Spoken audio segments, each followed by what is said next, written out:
ہم تو ہر مذہب کا احترام کرنے کے قائل ہیں, ہر مسلک کا احترام کرنے کے قائل ہیں, لیکن یہ مذاق کیا ہے؟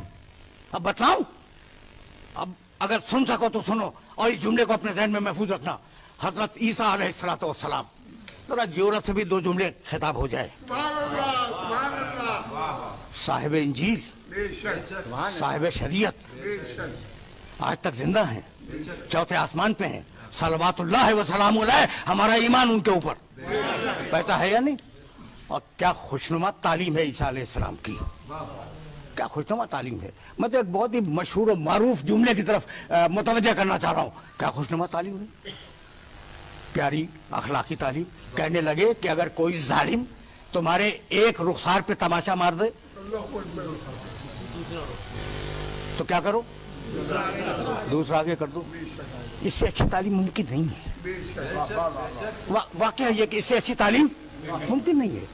ذلیل کر دو اسے, اس ظالم کو ذلیل کر دو کہ اگر وہ ایک رخسارے پہ تماچا مارتا ہے تم دوسرا رخسارہ اس کے سامنے پیش کر دو. پیاری تعلیم ہے نا, اچھی تعلیم ہے.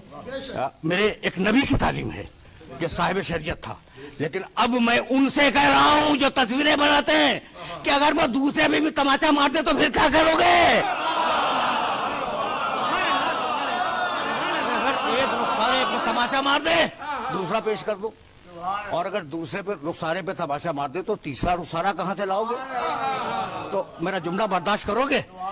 بہت پیاری تعلیم ہے, لیکن اس تعلیم میں ماں کی ممتا ہے, باپ کا جلال نہیں ہے.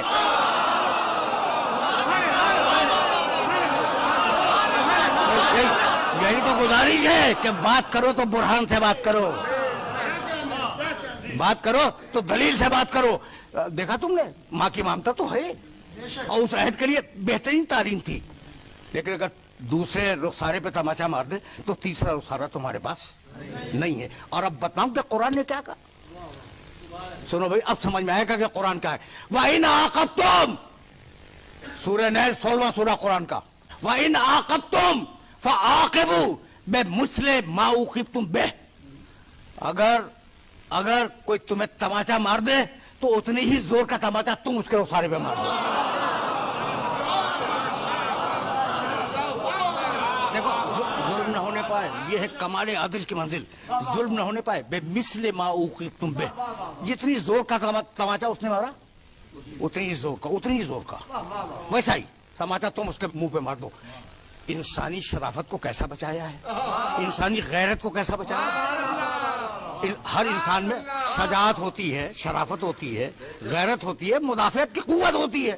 تو کیسا بچا لیا, اور ہاتھ اٹھوا دیا, اور جب ہاتھ اٹھ گیا تو اب سنو گے کیا کرنے لگا؟ لَإِن صَبَرْتُمْ لَهُوَ خَيْرٌ لِلصَّابِرِينَ, لیکن اگر چھوڑ دو تو تمہارے لیے بہت اچھا ہے.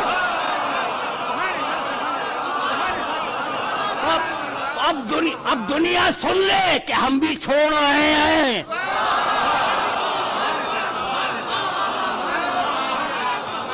سلسلہ فکر کو بہت زیادہ طویل نہیں کرنا چاہ رہا ہوں میں. عیسیٰ علیہ السلام روح اللہ, کلمت اللہ, کنواری مریم اور معصومہ مریم کے بطن مطہر سے پیدا ہونے والے, سورہ زخرف میں آواز دی, ان هو الا عبد انعمنا علیہ. یہ عیسیٰ ہمارا بندہ تھا, ہم نے اس پہ اپنی نعمتیں نازل کی تھی. وَجَعَلْنَاهُ مَثَلًا لِبَنِي اسرائیل, اور ہم نے عیسیٰ کو بنی اسرائیل کے لیے اپنی مثال بنایا تھا. مثل ذات جیسا, مثل صفات جیسا. عیسیٰ مثل نہیں ہے, مثل ہے. اس لیے کہ لیسا کمثلہ شیء وَهُوَ السَّمِيعُ الْبَصِيرُ, اس کے مثل تو کوئی ہے ہی نہیں, جو ہوگا وہ مثل ہوگا. تو عیسیٰ علیہ السلام مثلاً لبنی اسرائیل, یہ مثل سمجھ میں آ گیا. اب اس سے زیادہ تو میں واضح نہیں کر سکتا تھا. مثل ہوتا ہے ذات میں, ذات جیسا, ذات ملتی جلتی, اور مثل صفتیں ملتی جلتی. اللہ کا مثل تو ممکن ہی نہیں ہے. تو اللہ کی صفات کا مظہر تو کوئی ہو سکتا ہے نا. مثلاً لبنی اسرائیل, یہ مثل ہیں. عیسیٰ علیہ السلام مثل ہے بنی اسرائیل میں. سن لیا تم نے سورہ زخرف کی آیت ہے. اور اب سورہ روم میں کہنے لگا وَلَّهُ الْمَثَلُ, پوری آیت نہیں پڑھ رہا ہوں, وَلَّهُ الْمَثَلُ الْأَعْلَىٰ فِي السَّمَاوَاتِ وَالْأَرْضِ. ایک ایسا بھی ہے جو مثل اعلیٰ ہے.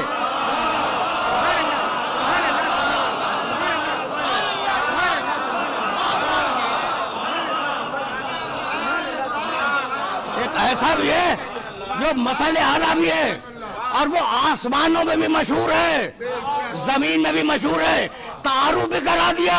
اب ایسا تلاش کرو مثل اللہ کا نمونہ جو آسمانوں میں بھی مشہور ہو, زمینوں میں بھی مشہور ہو. نہیں ملا کوئی شخص مگر ایک ہی ملا جو آسمانوں میں احمد تھا, زمین پہ آیا تو محمد بن کے آیا.